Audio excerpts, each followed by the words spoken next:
Tonight on Top Gear, choosing from 3 desirable executive saloons. The confusion at the pumps over super unleaded petrol. And a not-so-humble Ford Sierra with 500 horsepower to play with.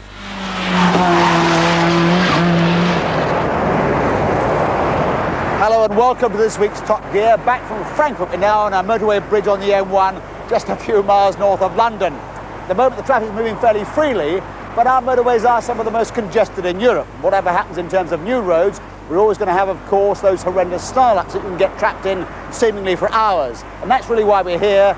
Look at the latest attempt to build a better motorway jam warning system based on infrared sensors on the bridges. But more of that later. Let's start not with the jams themselves, but with the smooth cars that some executives have the privilege of sitting in when they're trapped in one. And with the advent of the European spirit and the less obvious need to buy British, Chris Goff has been looking at 3 European offerings. Now, which niche of the executive market does the Alfa 164 Lusso automatic drop into? Well, it's for those with a generous budget at their disposal and a fleet manager who isn't too worried by the prospect of steep depreciation. Perhaps SAAB have attracted more executives to their models, but there can't be many middle management transport budgets which will stretch to accommodate this CD version. Maybe it's moved above the market it was originally aimed at. A substantially cheaper choice would be the equivalent model from Lancia's Thema range, but not enough user-choosers exercised their privilege to keep the Lancia importer independent. It's now firmly back under Fiat's wing. Now, the thing that unites all these cars is money, not what it costs to buy them in the showroom, but what it costs to develop them. Because all 3 cars, plus incidentally the Fiat Chroma, share the same floor pan. The manufacturers got together and they pooled their resources to come up with a new executive car. They'd all put different bodies on and different engines, but they'd share the same floor pan, and that would save them a lot of money in coming out with a new model. Now, this is the latest product of that cooperation. It's the automatic version of the Alfa 164. It's a very important car for the British market because Alfa Romeo have significantly failed in the past to crack the executive fleet sector. If they can't do it with this car, they won't do it at all. And they hope to avenge with this model some of the disappointments of the past. This is a booted version of the familiar SAAB 9000 hatchback, and in this form it's a very highly specified and extremely expensive vehicle. It's £28,000 on the road. £1,500 of that is taken up with a very sophisticated sound system that incorporates a CD player. Incidentally, it also occupies the space that would be taken up by the ashtray and cigar lighter, and there's a little discreet sign saying no smoking. That won't impress some executives I know. This is very much the flagship of the Lancia range. I've always called it the Thema, but I'm reliably informed I ought to call it the Thema. In SE form, it's very well equipped up to the specification of the other 2, and certainly very good value on the road. The only thing you can't get is an automatic gearbox with the turbo. But like the other 2 cars, it's got a 6-year anti-corrosion warranty.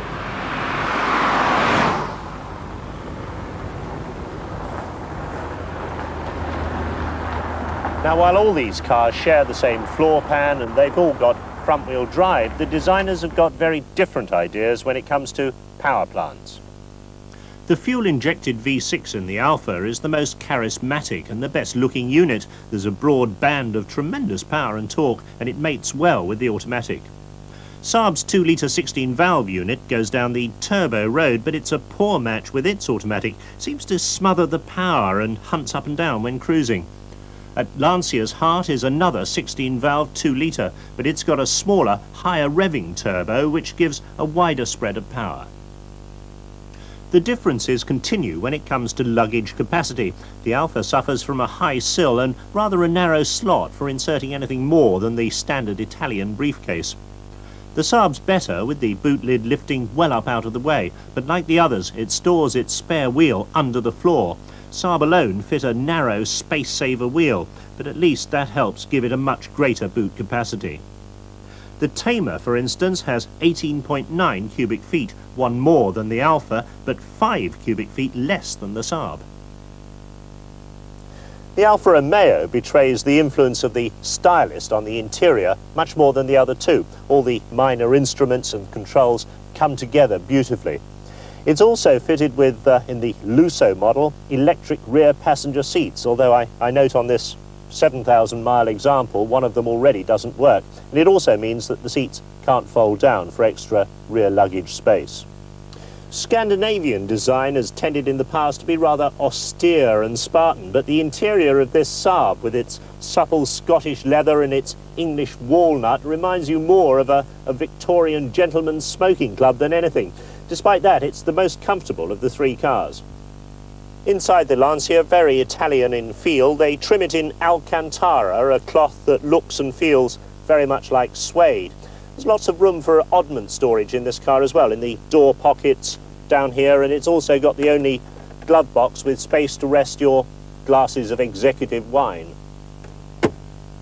So the cars are very different under the skin, but what are they like on the road? Let's find out.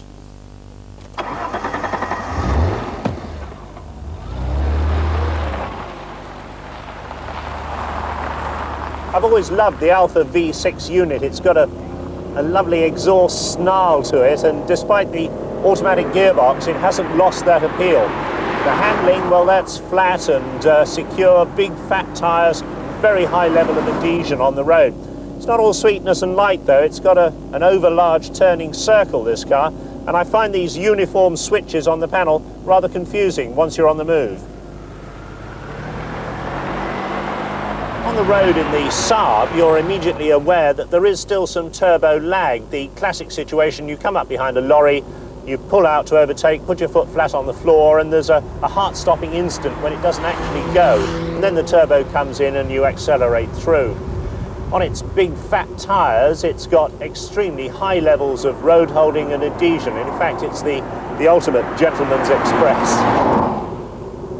In the Lancia, you're immediately aware of the tremendous power and torque from the turbocharged engine. There's less turbo lag than there was in the SAAB, but because it's got a manual gearbox and there isn't the cushioning effect of the automatic, it's quite easy to get quite violent wheel spin when pulling away from a T-junction, especially on a wet road.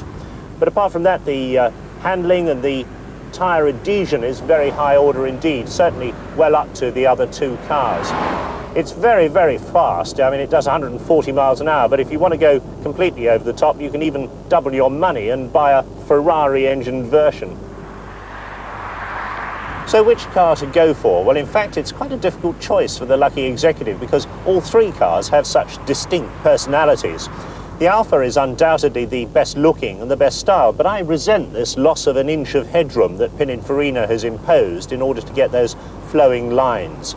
The SAAB, well, it's very safe and secure, it feels very well built. And the Lancia, with its immensely powerful engine, represents tremendous appeal for the driver. Which one would I go for? Well, if my company would allow the extra £6,000 on the budget, I'd have to select the SAAB. Right, back from those smooth saloons to the motorway jam warning system, we've come into a field, as you can see, to get away from all that motorway noise. Those infrared sensors on the bridge can detect the speed at which the cars are moving. They pass that information to a central control room, which in turn flashes it to a network of paging stations. In the car, what you've got is a little graphic receiver. In this case, it's fixed. They now have a portable version you can take anywhere. It's got a map of the relevant motorway network, and you drive along with that in standby mode. When the sensors detect that the traffic is slowing down, say 20 or 10 miles an hour, or they've come to a dead halt, the thing buzzes you to attract your attention, then shows you where the problem is occurring. So you can press on if you think it'll clear up, or begin to take avoiding action. That's how it works in theory. Let's give it a whirl in practice. Well, I'm heading north on the M11, ready to turn west on the M25 towards Heathrow. I've got the system on standby. Everything seems clear at the moment. Oh no, there goes an alarm. There is trouble, in fact, up ahead on the M11, but it's north of my junction, so I should be okay. You can see the traffic slowed down to about 20 miles an hour. And one of the real advantages of this system is it does give real-time information. You can see what's happening to the traffic as it's happening. It costs about £30 a month to rent, about £270 to buy all in, so not expensive for the executive who wants to miss those traffic jams. Oh, there goes another alarm. Oh, the system's getting worse. It's now backed up inside the M25. I'm going to have to leave the M11 before I get to my junction. Clearly the system works. It's available from next spring for all the M25 area. All I would say is it hasn't been through the mill of millions of miles of motorway motoring, but certainly a system worth keeping an eye on. Right, here comes my escape route.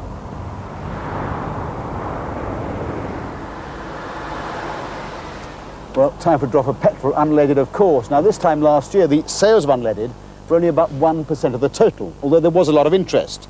We had over 7,000 requests for these information leaflets when we did an item last October. Since then, sales have soared to 25%, but there they seem to have levelled off, much to the dismay of the oil companies who've really geared themselves up. Now the problem seems to be confusion rather than unwillingness, because a recent survey by the RSC showed that 6 out of 10 motorists still weren't sure whether their car could use unleaded or not. Ironically, the situation hasn't been helped by the introduction of high-octane unleaded petrol. BP was first with the introduction of Super Green, as we showed last spring. So Tom Boswell's been taking another look at the mysteries of going green. Once upon a time, there used to be 2-star, 3-star and 4-star petrol, varying octane ratings for varying power outputs. 3-star dropped out, and in the last year, 2-star has been largely replaced by unleaded.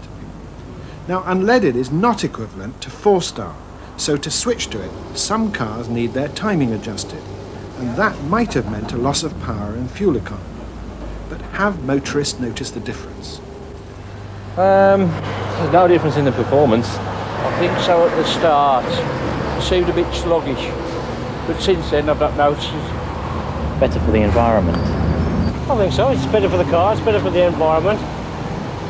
It's got to be better for everybody, hasn't it? On some cars, switching to unleaded petrol is not just a simple matter of 1 or 2 adjustments.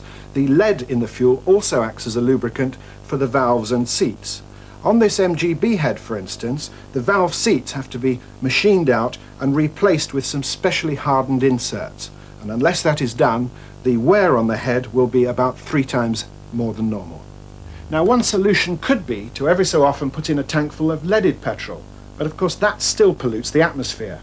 A much better solution would be to use one of these non-toxic, lead-free additives. This shouldn't really be necessary because the technology of getting valve lubrication without lead is well known. Additives should be added at the refinery, as is now being done in Europe and the United States. If motorists in Britain could buy unleaded petrol with those sort of additives now, then a lot of confusion would be saved and maybe a lot of money. I, for one, would have been saved over £200 having the head on this engine and the timing modified. But some cars, like most Jaguars for instance, can't be adjusted to take 95 octane unleaded fuel. They need a full 98 octane.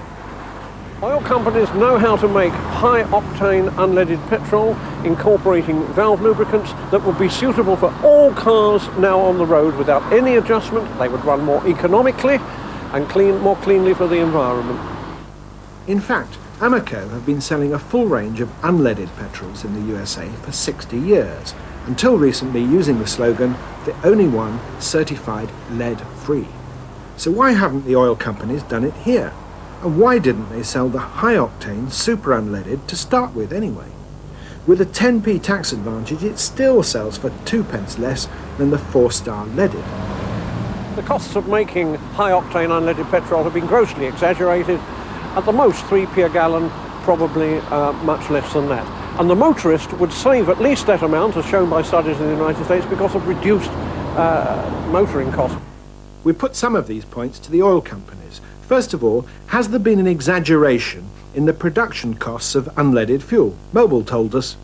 It's down to market prices, really. There's no exaggeration in prices at the pumps. The price of oil is determined by the international market and not by the individual oil companies. So why didn't we go straight to super unleaded? BP told us it wasn't our decision. The government laid down the standards for the existing unleaded fuel, and there isn't even now a standard for super unleaded. But what about a substitute for lead as a lubricant? Esso told us, if we could find an additive that would suit all cars, then of course we would use it. What a market! We would do it. If it were that simple, we would have done it already. But Amoco still hadn't produced a high-octane unleaded fuel for Britain. Why?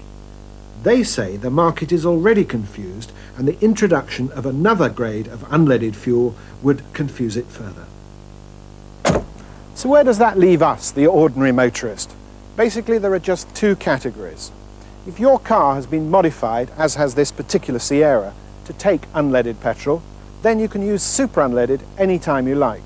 But you won't get the advantage of that extra octane level unless you have the car returned to the original settings. If, on the other hand, like with this particular Cavalier, your car has not been adjusted to take unleaded petrol, then of course you can still use super unleaded. The Cavalier doesn't require any additives, but your particular car may require a lead substitute, and if it does, you'll have to continue adding that substitute until such time as the oil companies put it in the petrol for you. Well, look, if the oil industry decided to get its act together, they could perfectly well manufacture a high-octane unleaded petrol incorporating suitable valve lubricants, which would be suitable for all cars now on the road without any adjustment. And what's more, they would run better, more cheaply, with reduced maintenance costs. And that means that we could then put a padlock on all the leaded pumps. They'd no longer be necessary. Quite obsolete. And if you're still in doubt, then you should ask your dealer about your particular car. Meanwhile, we'd like to hear from you about your experiences with or without unleaded petrol, why you haven't changed over, why you have, the effect it's had on your motoring. I'll give you the address later on. But now to less controversial matters. Jeremy Clarkson's been to a sale at the National Motor Museum at Bewley, which turned out to be light years away from a conventional classic car auction. In 23 years, Bewley Auto Jumble has grown from something very parochial and afternoon tea-ish into something absolutely vast. Predictably, only the Americans do it bigger, and they probably wear brighter clothes too. Over 45,000 people are going to come here this weekend. Traders, enthusiasts, junk hunters, eccentrics, and of course the inevitable cowboys. It's reckoned that over £3 million is going to change hands. An auto jumble is somewhere people come to buy and sell and swap anything to do with motoring. That means pretty well everything from a Sunbeam track rod end to a fully restored Mark II Jaguar. This is a Jaguar that is restored in New Zealand. They're built to order. It's about a 6 months delivery period. And they're quite a lot cheaper than the English restored equivalent cars. But it's not only cars. It's amazing. Sometimes they turn up in a box, all in pieces, rusty, and they finish up like that beautiful Rover there. You see, that was rebuilt. And they are so, you can't believe it when you see how rusty they can be and how beautiful they finish. People are trying to sell vintage cars and veteran cars and cars that people hope one day will be classics. And what on earth is this? It's a Marina. Explain. It's they're a car that is very much like Morris 1000. In a couple of years, who knows, they may be as sought after as Morris 1000s.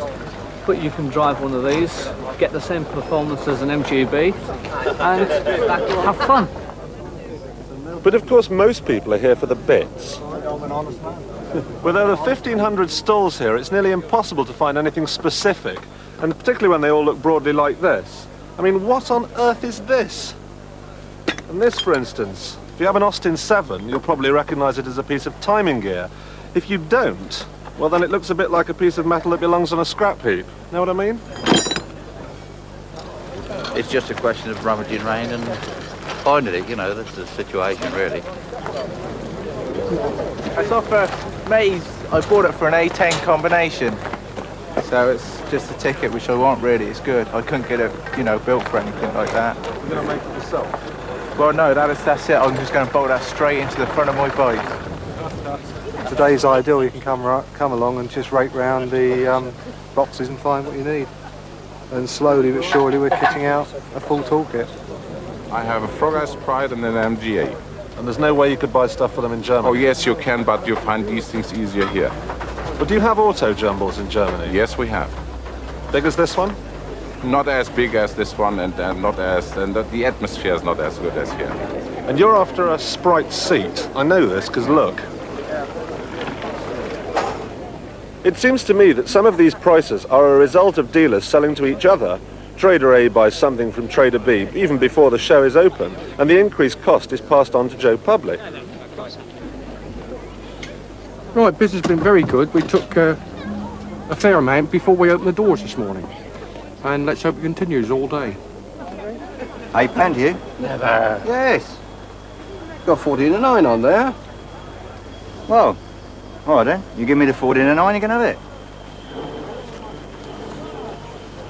10 shillings. He's only got the 14 and 9, hasn't £8 for that. he? You're not having, it's too late, mate. He's already done it. 14 and 9, so, you know, you can't argue, can Right. you? 10 shillings. 12 and 6. You never expected this, did you? 13 and 6. Three pence pieces is 14 and 9 pence. Thank you very much. Well, there you are, sir. Thank you very much. Fits. That's very nice, thank you. Ah, I know what this is. It's a tail lamp of a Mark I Cortina, which I suppose were all the rage when this auto jumble first started. I happened to be the first spectator to go through the gate all that long time ago, and I think Lord Montague said, come back, and I said, well, sorry, too late, I'm off.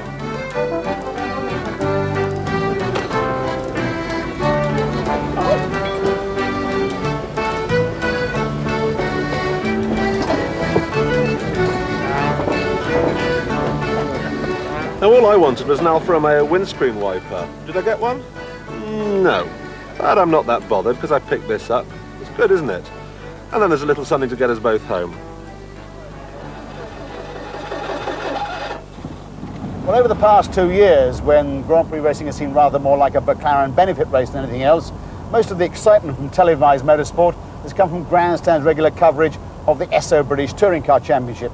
All the fastest cars are Sierras, although a long way away, of course, from the conventional Reps car, or indeed this rather more powerful 4x4 version.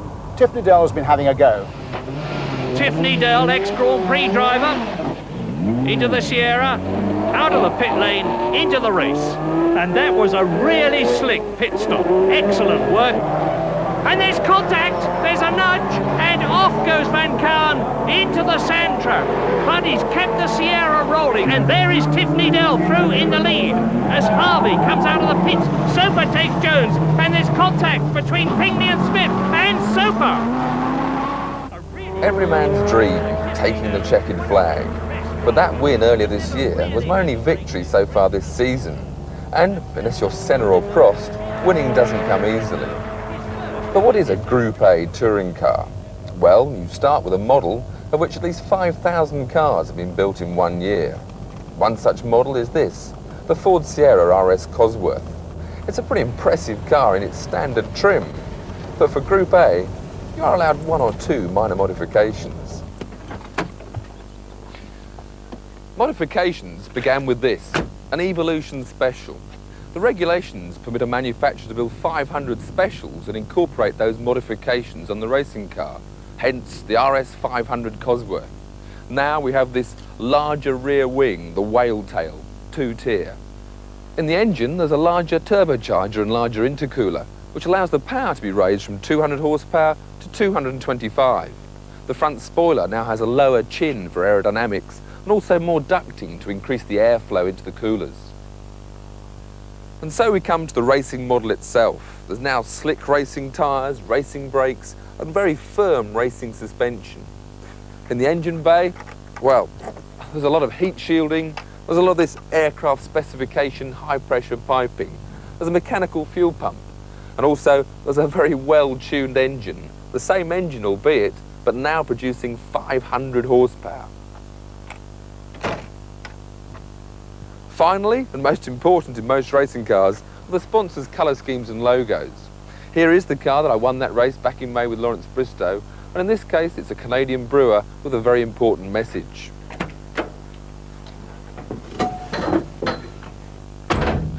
Inside, all the trim is stripped out, the massive rollover cage for safety, the piping laid inside for protection. For the driver, the gear lever. Beside it, the brake balance adjuster, and also an anti-roll bar adjustment which helps the handling whilst driving. The racing seat holding the driver firmly in place and straight ahead the steering wheel. Now what else do we need? Ah, that's better. Now, let's see what it's like.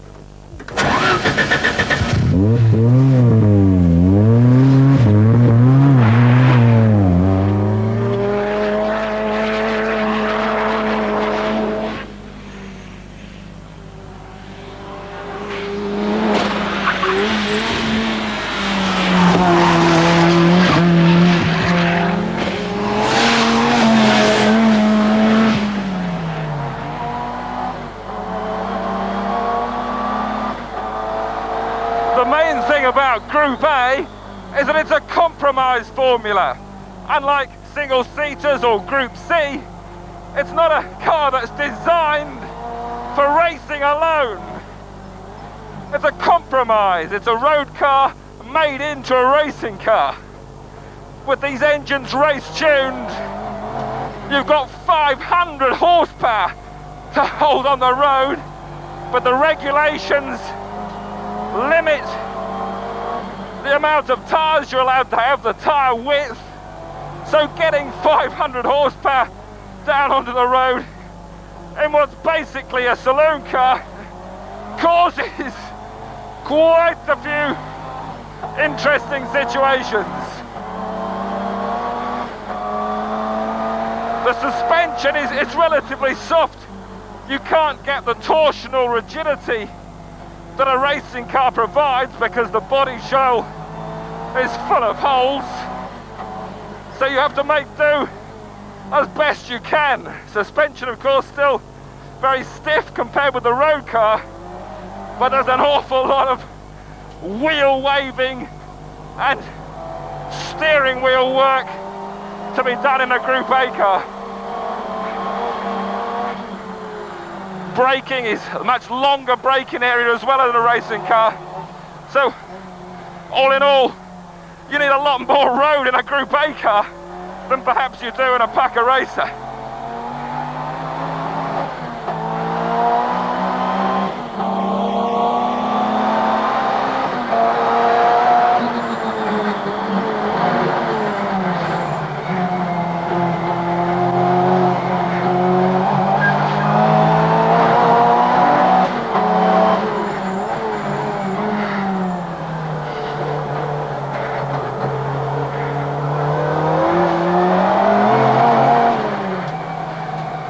Tending to understeer into the corners and then snapping to oversteer when the brute power of 500 horsepower is applied.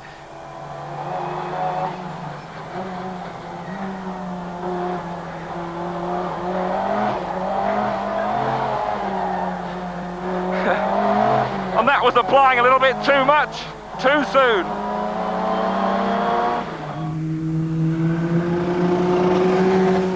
Well, that's all for this week. Now, if you'd like to share your reactions to unleaded petrol with us, please write to us at Top Gear, BBC Pebble Mill, Birmingham, B57QQ, and please mark your envelopes lead. Now, I really do have a plane to catch, and if I can beat these British traffic jams, next week I shall be reporting from California, where they know a thing or two about traffic and about controlling the emissions from vehicles. So see you next week at the same time from California. Good night.